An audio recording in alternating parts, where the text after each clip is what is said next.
spoke quite a bit about who he was as a young man. Still a young man, by the way. I'm old enough to say that now. Still a young man, right? Do you remember who you were in high school? Do you remember who you were as a young man or a young lady? I can tell you this, I was a completely different guy back then than I am now. I mean, seriously, the guy that you have seen and known for the past 18 years is not the same guy I was in high school. In high school, I was the center of my own world. And everything I did ran through the filter of, will I be accepted or will I be rejected? Just to be honest, because of that, I purposefully didn't really talk to a whole lot of people. I know it's hard to imagine me not talking, but I didn't really talk to people. I was afraid of being rejected. I purposefully didn't do a lot of my work because I didn't want to be known as the nerdy, brainy guy, right? I didn't play organized sports because I was afraid, get this, I was afraid of being second string. And to me, that was the same as rejection. And so I never played sports, never really tried in school. I never joined any clubs, never played in the band, I never shared my faith. I never stood for anything because everything about me was ran through the filter of, is it possible that I'll be rejected? This filter of fear of what everybody else around me thought of me.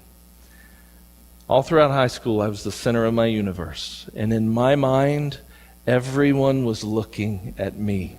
I was a puppet on strings, and everyone in my high school held those strings. Scripture calls this fear of man. I was trapped by what other people thought of me. And so this morning, as we look at Proverbs, as we continue our series in Proverbs, our main text this morning is going to be Proverbs chapter 29, verse 25. If you have your Bible, you can turn there with me. Probably not going to go too many other places. That's just kind of where we're going to camp. If you don't have your Bible, you can use the app and follow along with us that way as well. But our text this morning is so very simple and so very straightforward. Proverbs 29:25 says, "Fear of man will prove to be a snare, but whoever trusts in the Lord is kept safe." Is kept safe. Now, I don't want you to think that this is simply a high school teenage boy problem. Rather, I'd like to suggest that this is a universal problem, that the fear of man is a universal problem that we all deal with in some way or another, that we prop people up in places that only God should be in our lives. That we even tend to worship people and what they think about us, and that other people control us in some way. The problem comes in many forms and has many names. Perhaps you have heard this called peer pressure, or maybe you're familiar with the term people-pleasing, or perhaps you're even familiar with the new, I don't know how new it is, but the hip psychological term codependency. But the Scripture basically calls it fear of man. The Bible is full of texts about having the fear of man. Just a couple of examples. Genesis chapter 12 and also again in chapter 20, Abraham has the promise of God. What did God promise Abraham? Prosperity. I mean, man, God promised, that was such a promise. I'll make you great nation. I will bless those who bless you. I will curse those who curse you, right? Abraham has this promise of prosperity from God, and Abraham has this beautiful wife. But he's afraid that the Egyptians are going to kill him and take his wife, and so he tells everyone, Hi, this is my sister. Guys, why don't you try that someday, right? No. I'm smarter than that. Even with God's promise on his life, Abraham was afraid of what man could do to him. The Israelites had a moment when God tells them, listen, that land over there, that land is yours. And so what do? They send in 10 spies. 8 of those 10 spies come back and say, hey, listen, there are some really big guys over there. We can't do this. There's some really big guys occupying that land, and they'll destroy us if we try to take that land. Those 8 spies had an issue with trusting God because of fear of man. After Jesus was arrested, we find Peter being called out as a friend of Jesus. And what does he do? No, not me. I don't know what you're talking about. 3 times he denies it, even going to the extent of pronouncing a curse to convince people that he doesn't know Jesus because he's afraid of what they'll do to him if he was. Another time in Acts, we see Peter associating with the Gentiles. And when the Jewish people find out that Peter was hanging out with unclean Gentiles, what did Peter do? He started keeping his distance, right? He refused to eat with them. He refused to hang out with them anymore because he was worried about being accepted and received with the Jewish people. So fear of man has been a problem since the very beginning. It's even a problem with the apostles. Now here's the deal. I am hoping at this point that you are beginning to ask yourself, do I have an issue with fear of man? And listen, this isn't a macho thing. Right? I know some of you guys are probably kind of inside, you're going, oh, I'm not scared of anybody. And I got big muscles. It's not a macho thing, right? Fear of man is a real issue. So I've got some questions to ask you to see, just to kind of gauge in your mind, do I have this issue in my life? But before we get into those questions, I want to recommend a book to you, okay? This is a book called When People Are Big and God is Small. It's by Edward Welch. This is a book that helped me significantly with this message this week. In fact, anybody friends with me on Facebook? You've seen probably 6 quotes from this book this week. It helped me so much. And I'm just going through this and I'm thinking, man, I have got to work on this. And so if you go through today and you think, man, this is kind of me, let me recommend this book to you. I think it'd be greatly beneficial for you. This book is saturated with Scripture, and it just goes into the topic in much deeper ways than we're going to be able to today. But these questions that I'm getting ready to ask are all right out of the book. And these questions are designed to help us diagnose whether or not we have a fear of man. And so keep track here, because I'm just going to suggest that the more of these that you can check off and say, that's kind of me, the deeper your fear of man is. So here's the first question. Have you ever struggled with peer pressure? Second, by the way, all these questions are on the app. So if you pull out your Bible app notes, they'll be there too. And so if you want a copy of these, you can get them there. First one, have you ever struggled with peer pressure? Second, do you frequently overcommit? Ouch, right? Third, do you have a problem saying no to people? Fourth, is self-esteem a critical issue in your life?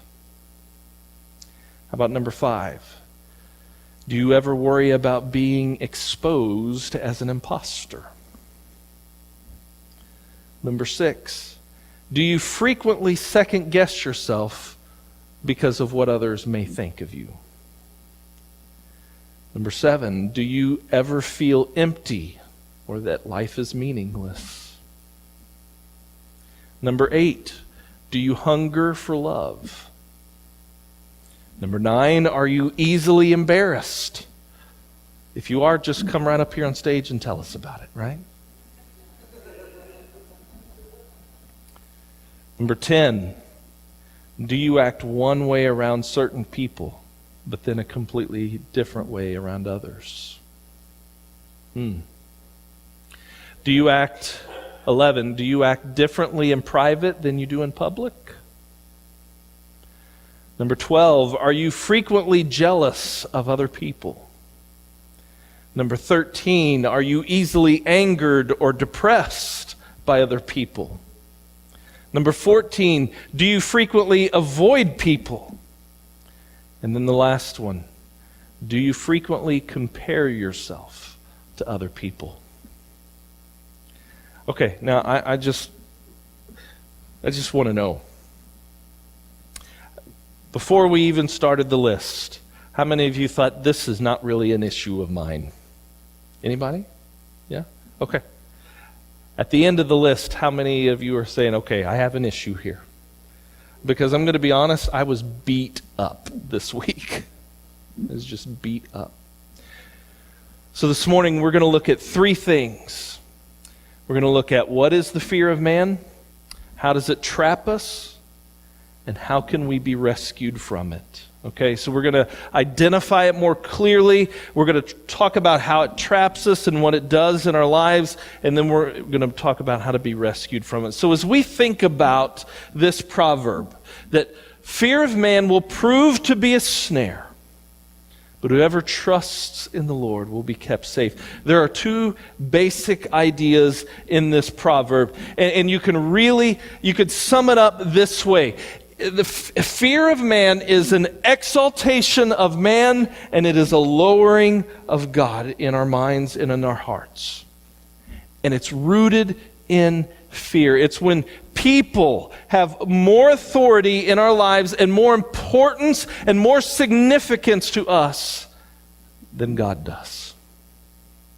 Now, here's the thing. I don't want you to get too hung up on the word fear here, because let me just give you a biblical definition of fear. Fear in the biblical sense, it does include being afraid of someone, but it also extends to holding someone in awe.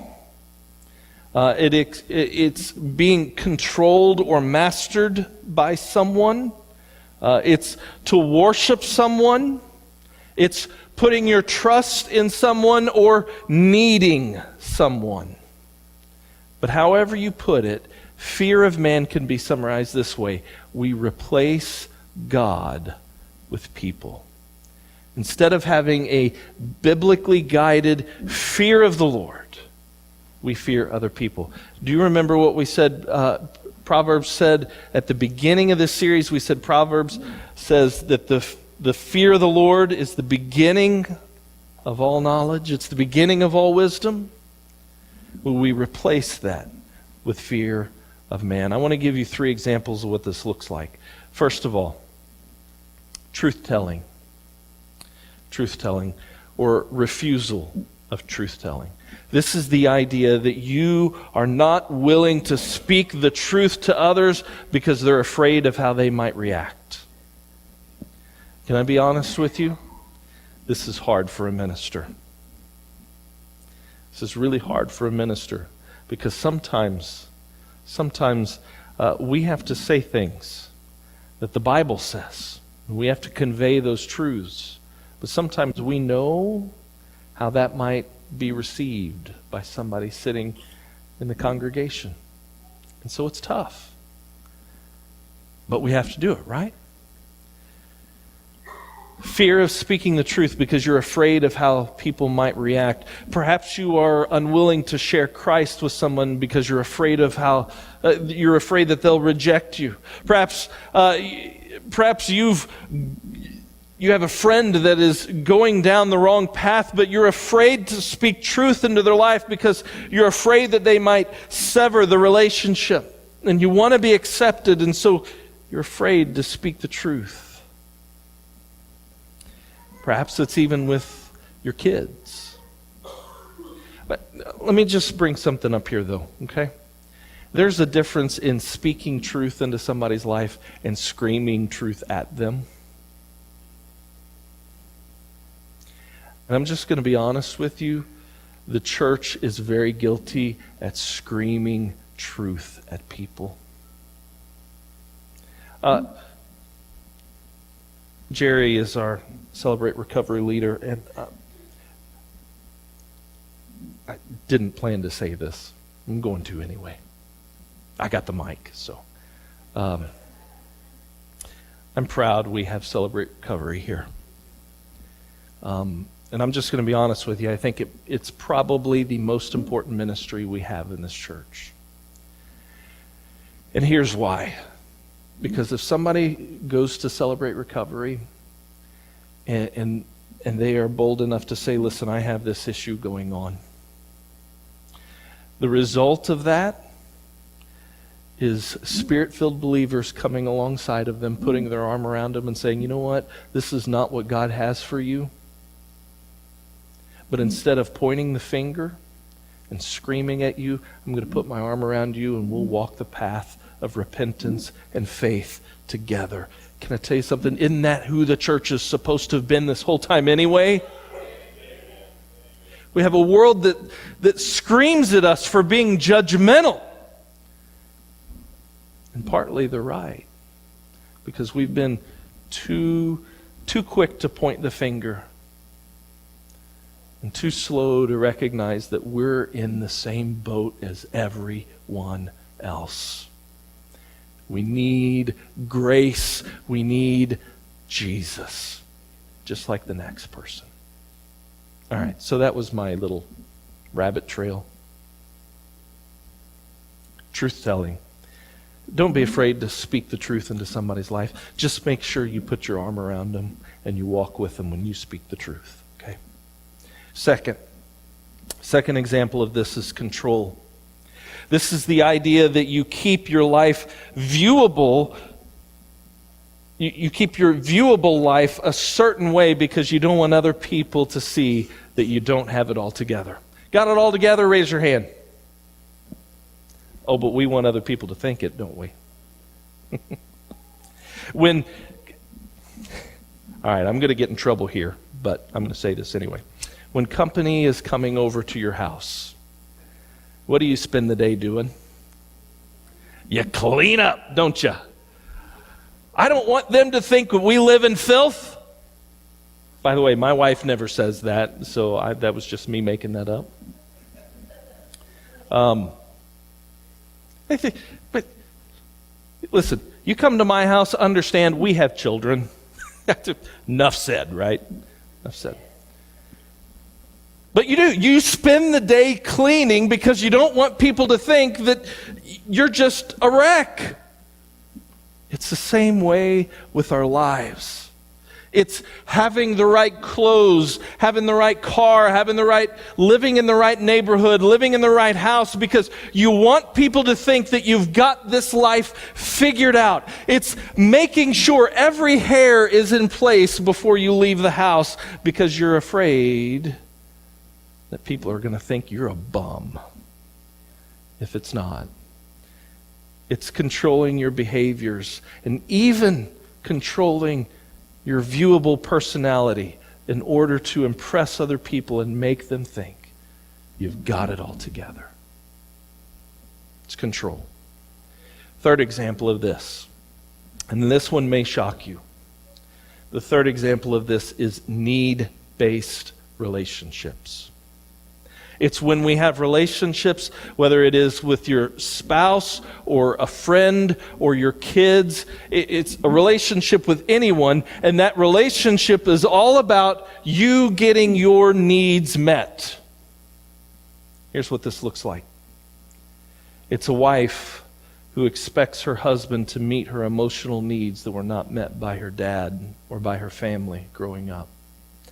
It's the husband who expects his wife to deliver his dream of what a marriage should look like. It's the young lady who gives herself physically to a boyfriend because she wants to be loved and accepted.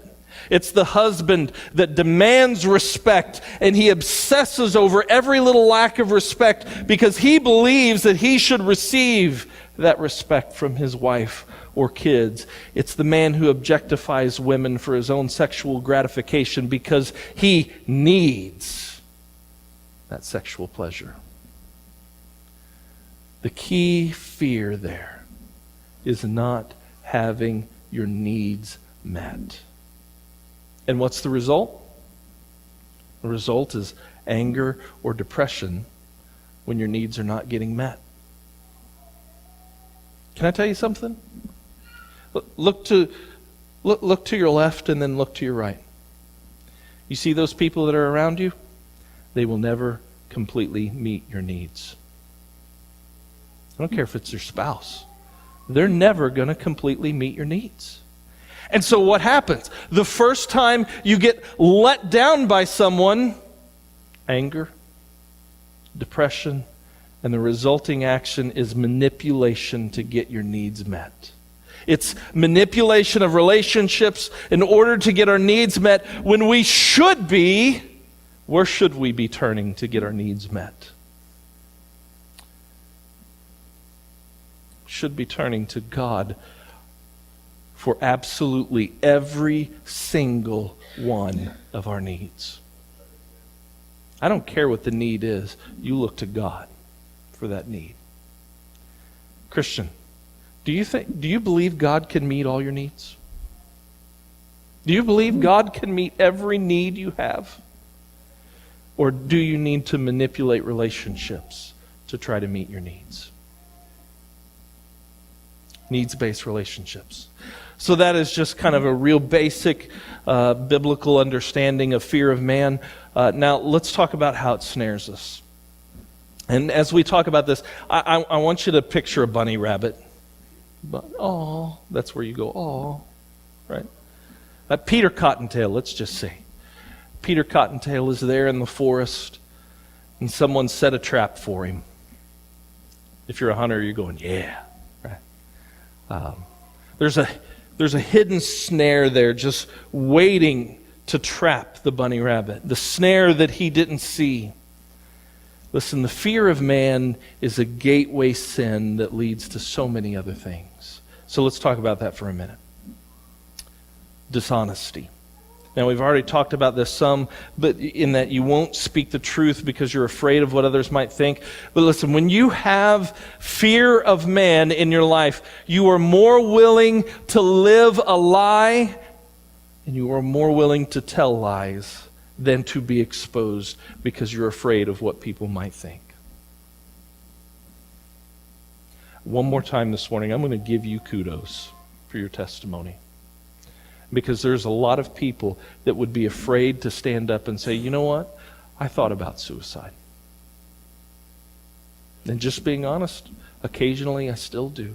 There's people that are too afraid to say that. So kudos to you. Because, you know what? Here's what we don't understand. When we expose ourselves, you know how the church is supposed to react? The church is supposed to react exactly like Debbie reacted to his testimony.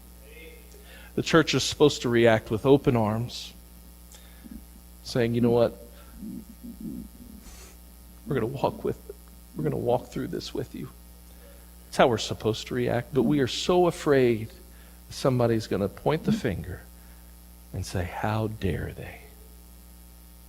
How dare they? And so we live dishonest lives. We're afraid of what people might think. The next is that we become master manipulators. We work the crowd, and we work people in our lives so that they'll meet our needs. You spend your time using anger or the silent treatment, right?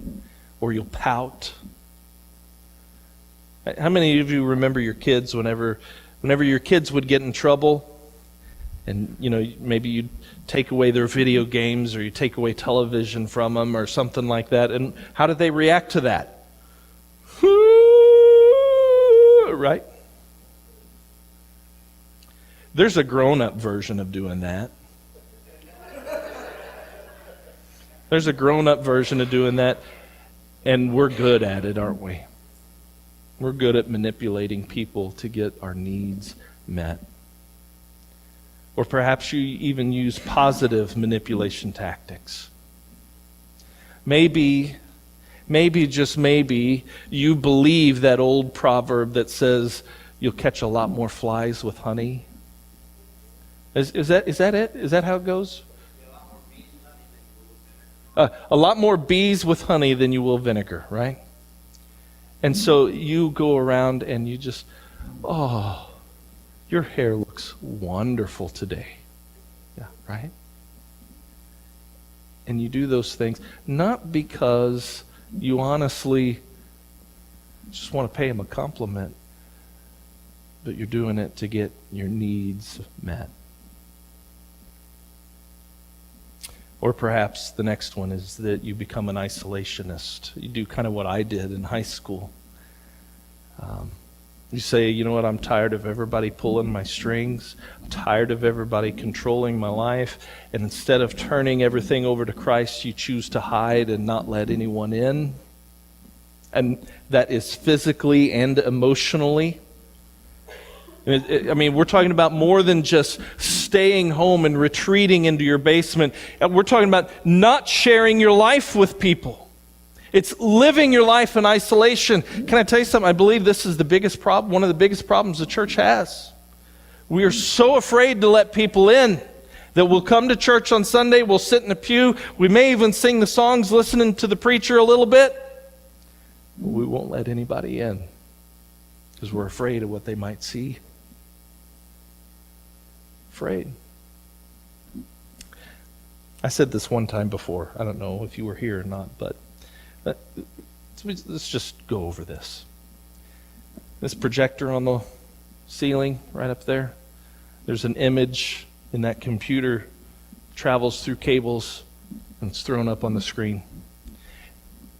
If every single one of us could plug that cable into our brains for a moment, and our brain and our thoughts could be projected on that screen, just going to be honest, you'd be horrified of what you'd see up here.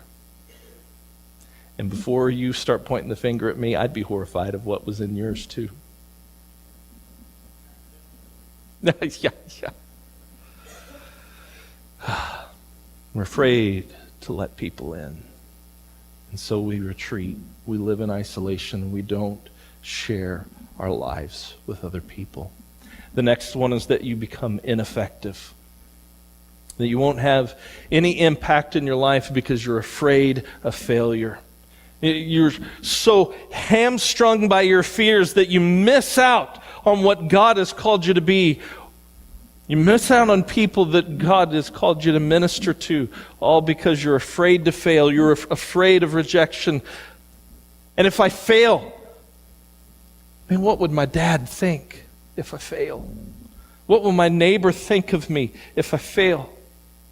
We're so afraid that we become useless and ineffective. The next one is that we become chameleons. You'll be what the crowd is. You're afraid of being you. And so wherever that current is headed, buddy, you just jump in and you swim with the current. Whatever your friends at school or at work are doing, you're just like them. You move through life changing colors and adapting because you don't want to be exposed for being who you are. And then the last one. This is just a little different. But you become successful. And what I mean by that is you become successful because of your intense personal desire to be accepted by other people. And so you work and you work and you work and you work until your bones are showing. You work and you do everything that you can to be seen highly by others. And guess what? You get it. You become successful. You have everything you could ever want. But guess what? In the process, you've lost everything that you really need. Everybody looks at you and they may go, Ah. But that's the scariest aspect, because you look like success. But can I tell you something? Just like Solomon says over and over and over again, it's all vain. It's all vanity.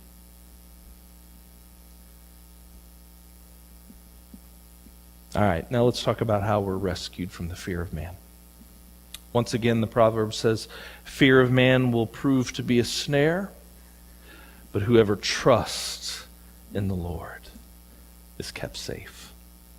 Being rescued from the fear of man is really all about a changing of the balance. What did we say earlier? Fear of man is basically the exaltation of people and the lowering of God. It's the changing of the balance, right?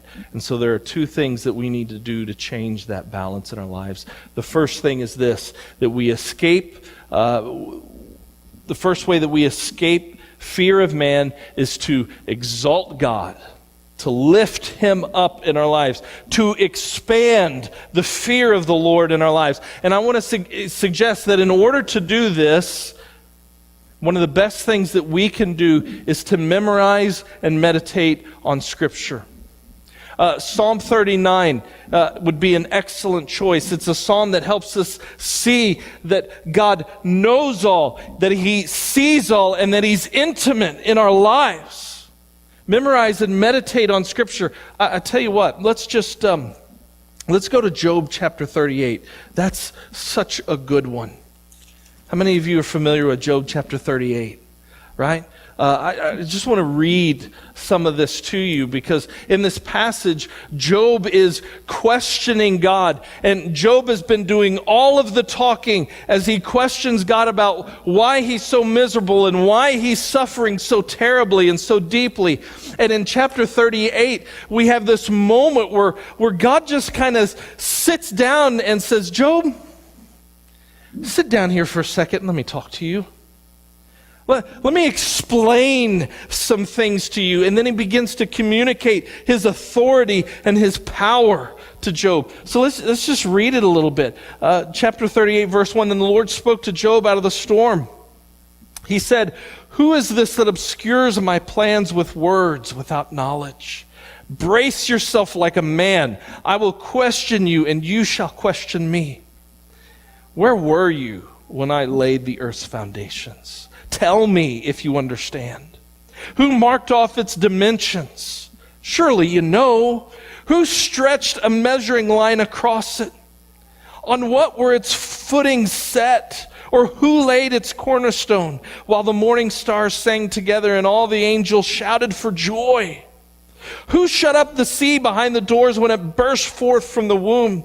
When I made the clouds its garment and wrapped it in thick darkness? When I fixed limits for it and set its doors and bars in place? When I said, this far you may come and no farther? Here is where your proud waves halt. Have you ever given orders to the morning or shown the dawn its place, that it might take the earth by the edges and shake the wicked out of it? The earth takes shape like clay under a seal. Its features stand out like those of a garment. The wicked are denied their light, and their upraised arm is broken. Have you journeyed to the springs of the sea, or walked in the recesses of the deep?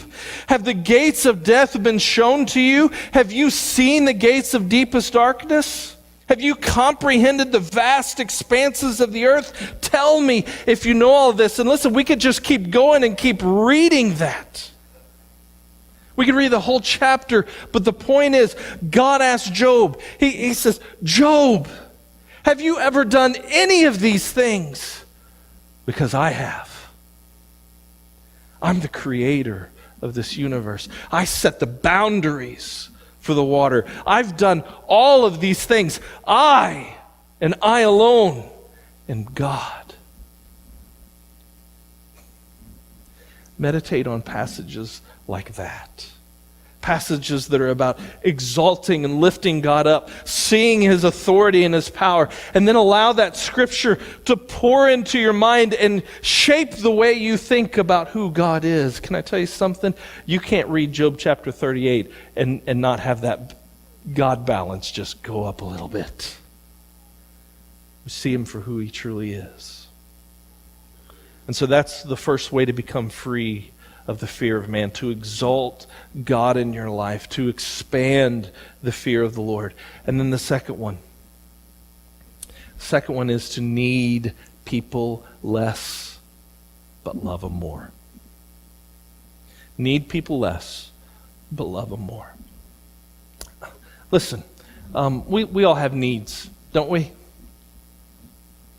We all have needs, right? We all want to be loved, just not hugged, right, Kenny? Right? Yeah. Amen. We all need to be loved. We all need to be encouraged and respected. We all have this brokenness in our lives where we feel like something is missing. I mean, we all have needs, but we cannot look to other people to meet those needs. We have to look to God. Now, what happens is that God will use people to meet those needs.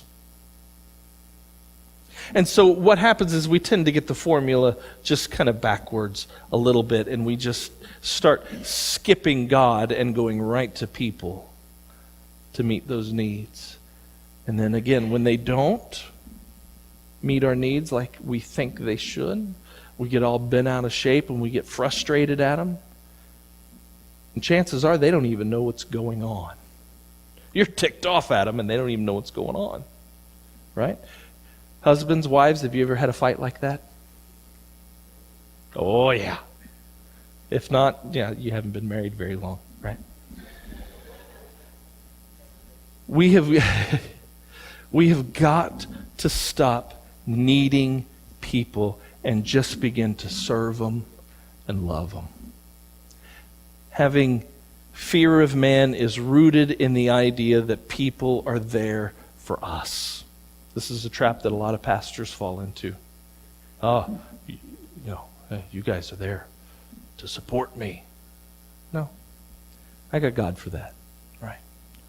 Having fear of man is rooted in the idea that people are there for us and that there's nothing better that we can do than to turn that around and be there for other people. To be an instrument in God's hands to serve and to sacrifice for others, to invest in people. So when you are upset at your spouse, or you're upset at someone in the church, or you're upset with a friend because they're not meeting your needs, listen, let me just encourage you, turn that around and start serving them, and let God take care of the rest. Let God take care of the rest. I want to end with a passage from Ecclesiastes. Ecclesiastes chapter 12.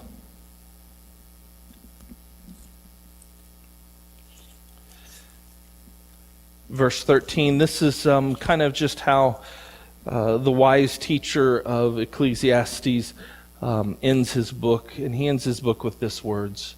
He says, "Now all has been heard. Here's the conclusion of the matter. Fear God and keep His commandments, for this is the duty of all mankind."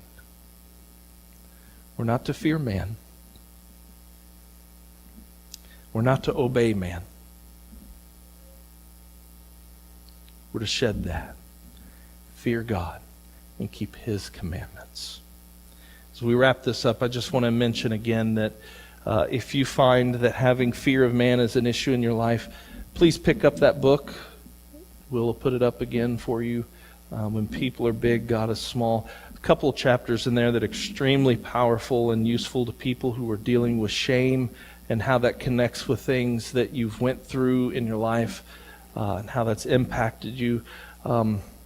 It's also really good at helping us understand that, listen, we are immersed and we are steeped in a culture. And can I tell you, it's not just the world. This is The Christian, I'm going to put up the air quotes, right? This is the Christian culture that is out there too. We are steeped in a culture that thinks that self-esteem is the most important thing in the world. Right? So many songs on the radio today are all about trying to make you feel good about you. So many pastors today preach sermons that are designed to make you feel good about you. Listen, I am sorry, but my goal every day is not to make you feel good as you walk out those doors. My goal is that you feel good about who God is. And if you feel good about who God is, He'll take care of you. He'll take care of you, right? But the book handles that in very strong ways to help us move away from the culture's view of everybody deserves a trophy and so everybody can feel good. Listen, that attitude does nothing but fosters a fear of man. That's all it does. And then secondly, my second encouragement is that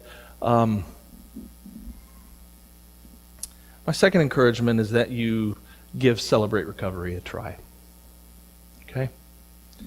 CR deals with, again, the hip psychological term for everything that we've been talking about is codependency. Yeah.